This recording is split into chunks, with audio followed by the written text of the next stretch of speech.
Yun. So, dahil ho, anniversary ng aking sisa, happy anniversary, ay atin ang paglalaroin ng pera o kahon. So, ito ho ay prank. So, pili ka sa dalawa ng kahon. Kahon.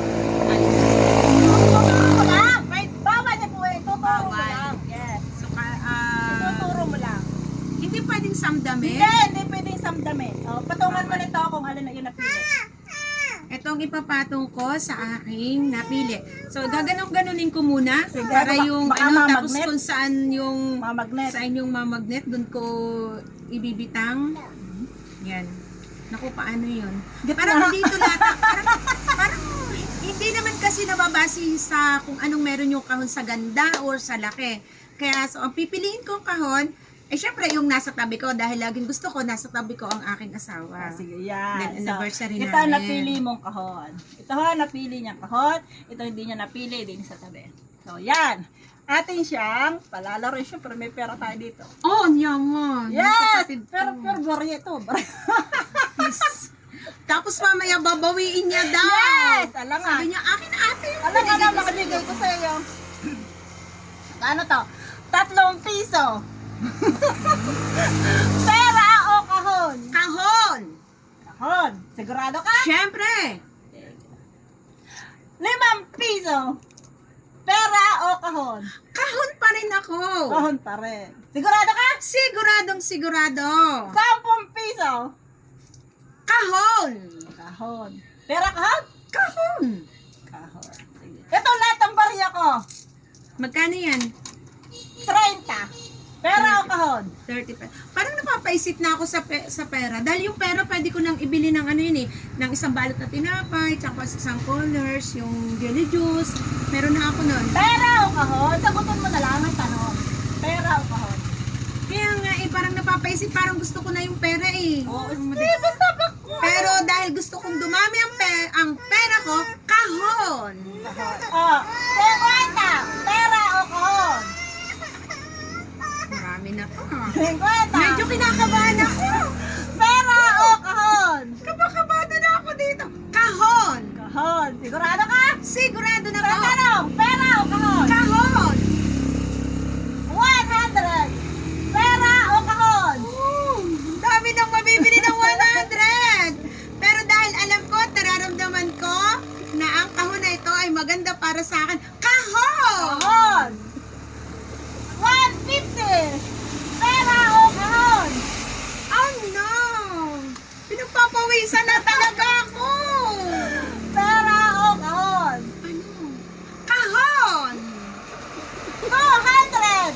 Pera o kahon? 200 na ho yun. 200 pera o na? kahon? Oo. Bilangin nga, baka kulang nga ba? Ah, basta 200 dyan. 200. Pwede po ba samdami? Bawal. Basta. Pwede mo lang kayunin. What? Parang may palaka. Kahon! Kahon talaga. Kahon talaga. Isa pa ang tanong. Pera o kahon? Kahon! 250. Pera o kahon? Nahirapan na madam akong buong ano. Pumili! Parang gusto ko na ng pera. O pera o kahon? Kahon! Kahon. Iyan na lahat yung pera ko. Pera o kahon? Ano? Hingi po ba ako? Hingi ba ako ng ano? Advice? Advice sa Bumili ka audience? kay Tabo de. Tabo na eh. Ano gusto mo? Pera o kahon? Kay mami. Pera o kahon? Inay, tulungan niyo ako dahil inay ko kayo. Tulungan niyo ako. Wala akong alam. Walang ano. Pera o kahon? Dahil kung ito ay nagkakahalaga ng 150 or 200, alam kong mas maganda pa rin ang nasa kahon dahil hindi natin binabase ang panlabas, kundi ang mahalaga ay ang panloob. Kaya kahon! Kahon. Ayaw mo talaga ng pera? Ayaw ko. Ayaw ng pera. Ayaw daw niya ng pera. Ulitin ko. Pera o kahon? Kahon! Kahon. O, sige, siya ay kumahon. Ikukunin natin ang pera. O, sige. Ito ho ang kanyang napanalunang kahon. Atin ako magpabubuksan sa kanya. Buksan mo na. Napili mong kahon. Pinagpalit mo sa Halaga? halagang 250. 300. Halagang 300. 300. Pinagpalit niya ang kahon. Baka nagalaw to ah. Sige, buksan mo. Magulat ako dito ah. Bubuksan ko na ang napili kong kahon. Yan, syempre. Oh, sa bukana pa lang magandang tingnan. Ewan ko lang pagdating sa loob kung anong laman Oh, nito. sige. Buksan mo. Yan o, napili niyang kahon. Kasi talagang tinawaran ko ng tinawaran. Umabot tayo ng 300 pesos. Ayaw niya ng pera. Gusto niya kahon. O, di buksan niya yung napili Oh, niyang ito kahon. po yung napili ko, kahon. Ay, so, yan. Yan ang kahon. Pero kahon lang ho yan. Yan. Oh, parang gusto ko nang bawiin ng pera. Magpera na lang ako dito. Yan. Dandahan. Maso-surprise ka niya. Baka ay makalukso. Dandahan ang pagbubukas. Yan. So, yan. Layo-layo. Yan. Kung ano na napili niya kahon. Ito na ho, napili niya kahon. Bubuksan na? 1, 2, 3. Buksin! So, maganda naman po yan sa katawan natin. Good health. Nanalo siya ng 2 saging. Pinagpalit sa... Pinagpalit siya 300 pesos. So, ito yung kahon niya ang hindi napili. O, buksan mo yung kahon mo ang hindi napili.